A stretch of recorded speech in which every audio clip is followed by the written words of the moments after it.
여러분 안녕하십니까? 이어서 광주 전남권 뉴스입니다. 세월호 선체 무게를 놓고 해수부의 말이 계속 바뀌고 있는데요. 선체 무게는 단순히 육상거치 시점을 판단하는 기준에 그치지 않습니다. 허술한 무게 계산으로 불필요하게 감당하게 된 후폭풍이 훨씬 중요한 문제입니다. 양현승 기자가 취재했습니다. 세월호 선체 무게는 확정치가 아니라 추정치입니다. The main difficulties, as we can see now, as the seawall condition, is we have discovered an excessive amount of mud accumulated on the D-deck level. 당초 13,000여 톤에서 16,000여 톤으로 3,000톤가량 바뀌는 건 납득하기 어렵습니다. 정확한 방식을 설명하지는 않았지만 해양수산부는 일관되게 과학적 추론을 거쳐 선체 무게를 계산했다고 밝혔기 때문입니다. 전문 지식과 선체의 정확한 그 도면을 활용해서 모든 그 전문적 지식과 그 전문가들의 견해, 모든 그 전문 지식을 총동원해서 습득 가능한 모든 자료와 잘못된 무게 계산 때문에 감당해야 할 짐만 많아졌습니다. 턱없이 낮은 무게 추정치에 빠듯하게 동원된 운송 장비는 결국 선체에 구멍을 내 증거 훼손을 불렀습니다. 임기응변식 장비 추가 투입이 이루어지면서 일정이 지연됐고 조속한 미수습자 수습 활동도 늦어졌습니다. 선체 인양의 본래 목적이 뒷전으로 밀리고 어떤 방식으로든 선체를 육상에 거치하는 것에만 매몰된 모양새입니다. 4월 10일까지 육상 거치를 목표로 최선을 다할. 지난해 선수들기 때 세월호 좌연에 깊게 패인 두 가닥의 깊은 손상도 하중 계산 착오 탓. 이딴 무게 측정 실패 속에 해양수산부는 육상 거치 과정에서 선체의 추가 훼손 가능성을 배제하지 않고 있습니다. MBC 뉴스 양현승입니다. 세월호가 목포 신항으로 옮겨지면서 미수습자들이 가족 품에 돌아오고 진상규명에 대해 한 발짝 더 다가설 수 있을 거라는 기대감이 커졌습니다. 그런데 육상 거치 과정에서 오락가락하는 모습은 이래서야 미수습자 수색과 진상규명이 제대로 이루어질 수 있을까 하는 걱정을 낳고 있습니다.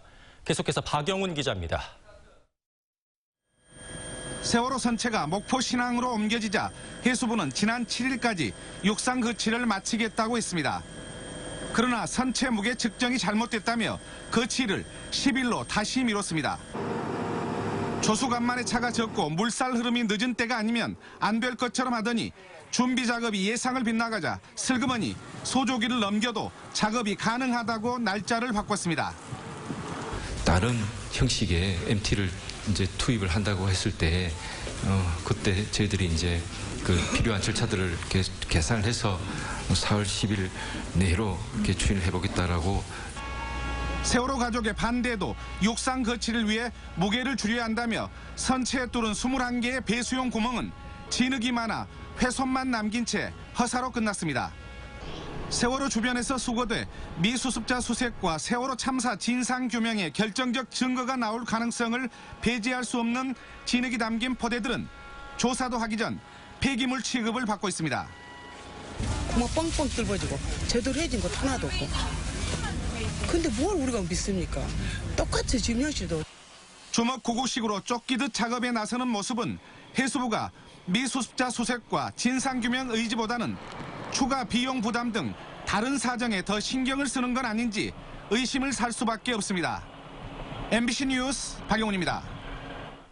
세월호 선체 내부 구조물이 최대 6에서 7m가량 무너진 채 쌓여 있는 것으로 나타났습니다. 코리아 살베지가 어제 선내를 진입한 결과 6mm 철제 벽체는 유지되고 있지만 목재 등의 구조물 상당수가 무너져 있었고 촬영 영상은 공개하지 않기로 결정됐습니다. 해수부는 오늘 하중부하 시험에서 모듈 트랜스포터 600축이 정상 작동했으며 내일 최종 시험을 거쳐 육상 거치에 나설 계획입니다.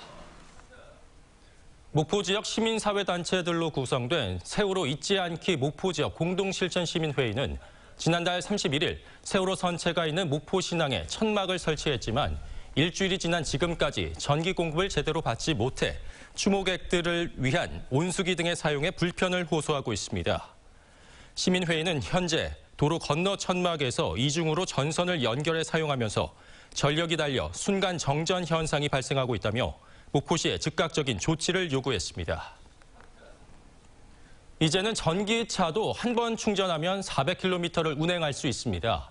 여수에서도 충전소를 늘리고 지원을 확대하면서 전기차 대중화에 적극 나서고 있지만 도입 초기 해결해야 할 과제도 적지 않습니다. 최소리 기자가 보도합니다. 온실가스를 감축하는 환경 친화적 기능 때문에 요즘 관심을 끌고 있는 전기차. 현재 전남 동부 지역에는 300여 대의 전기차가 이미 등록될 거다. 올해 등록될 예정입니다. 이에 맞춰 충전소도 늘고 있습니다. 여수에는 시청과 돌산청사 등에 공공급속 충전기가 설치돼 있고 특히 지난 1월 국도 17호선 여수 대포쉼터에 일반 국도변으로는 국내 첫 충전소가 생겼습니다. 국도변에도 졸음쉼터에다가 충전소를 설치를 하면은 아무래도 전기차 보급 확대라든지 이런 차원에서 큰 실질적이고 직접적인 도움이 되겠다. 여수시에서는 올해 전기차 30대를 추가 보급하기로 하고 최대 1,900만 원까지 지원할 계획이며 공공주택 등 6곳에 충전기도 추가 설치할 예정입니다. 내연기관의 자동차는 주유소가 많이 있잖아요. 그래서 연료가 떨어졌을 때 아무런 걱정 없이 이렇게 하는데 저희가 충전 인프라 부족이 지금 좀 문제가 될 수가 있거든요. 주요 관광지, 그다음에 저희 시에서 운영하는 공영주차장 등에도 급속 충전 시설을 확충해서 그러나 급속 충전이라 해도 15분에서 30분이 걸립니다. 공공주택에 충전기를 설치하는 것도 부족한 주차 공간이 더 협소해지지 않을까 주민들의 불만도 걱정입니다. 또 여전히 부족한 충전소 인프라 때문에 전기차 선택을 고민하는 시민이 많습니다. 저렴한 유지비와 친환경적이란 이유로 각 지자체에서는 전기차 도입에 지원을 아끼지 않고 있지만 전기차가 대중화되기까지는 여전히 풀어야 할 과제가 많다는 목소리가 높습니다. MBC 뉴스 최소리입니다.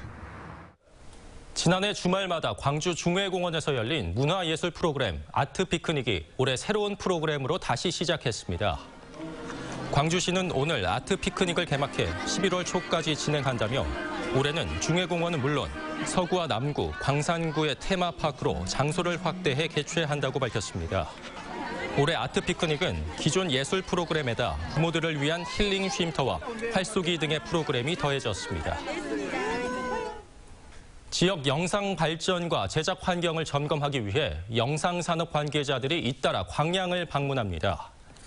광양시에 따르면 지난달 이장호 감독 등 영화 감독 10여 명이 다음면 매화마을 등을 방문한 데 이어 오는 10일 양세진 PD와 김현우 프로듀서 등 현장에서 활동 중인 드라마 관계자들이 광양을 찾습니다. 이들은 옥룡사지와 동백숲은 물론 매화마을과 느랭이고를 둘러보고 전라남도 영상산업 발전을 위한 간담회에도 참여할 계획입니다. 광양시는 영상 관계자와 지역 촬영지 홍보를 통해 관광 활성화 방안을 논의할 방침입니다.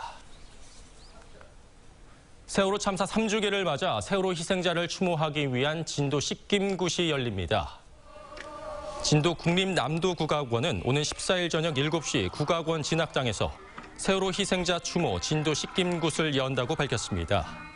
국가무형문화재 제72호인 진도 씻김굿은 주근이의 넋을 달래고 극락 세계로 인도하기 위한 전통 전라도 굿입니다. 어제 국민의당 기초의원들이 세월호를 배경으로 기념 촬영을 한 것을 두고 박지원 대표가 사과했지만 논란은 확산되고 있습니다. 박지원 대표는 자신의 페이스북에 이유 여하를 막론하고 사려 깊지 못한 행동에 깊이 사과 올린다며 관계기관의 고발에 책임을 묻겠다고 밝혔습니다. 더불어민주당은 이와 관련해 논평을 내고 세월호 앞에서 기념사진을 찍겠다는 생각을 할 수 있는지 한심할 뿐이라며 집안 단속부터 하시라고 질타했습니다. 국민의당 목포시 의회 의원 4명은 어제 박지원 대표와 목포신앙 세월호 현장을 방문하면서 세월호를 배경으로 사진을 찍다 유가족들에게 항의를 받았습니다. 프로축구 광주FC가 8일 광주 월드컵 경기장에서 열린 K리그 5라운드에서 울산 현대와 무승부를 기록했습니다. 광주FC는 후반 25분 울산에게 선제골을 내줬지만 후반 40분 조성준 선수가 동점골을 성공시키며 1대1 무승부로 경기를 마쳤습니다. 한편 전남 드래곤즈는 내일 대구를 상대로 시즌 첫 승에 도전합니다. 고흥 지역 봄꽃이 대부분 만개하면서 상충객들의 발길이 이어지고 있습니다. 고흥군에 따르면 고흥만 방조제 주변 3.5km를 중심으로 벚꽃이 절정에 달해 나들이 인파들로 붐비고 있으며 특히 우주발사 전망대 주변 3만 제곱미터의 다랑이 논에도 유채꽃이 장관을 이뤄 봄꽃단지로 각광을 받고 있습니다. 고흥군은 이에 따라 오는 2019년까지 방문객들의 편의를 위해 이곳에 보행로와 주차장을 만들기로 하고 지역의 봄꽃단지를 새로운 관광 명소로 개발할 계획입니다. 본격 영농철을 앞두고 물 부족이 예상되는 지역을 중심으로 농업이용수 확보 대책이 추진됩니다. 전라남도에 따르면 도내 농업용 저수지의 평균 저수율은 76%로 평년 69%보다 다소 높은 편입니다.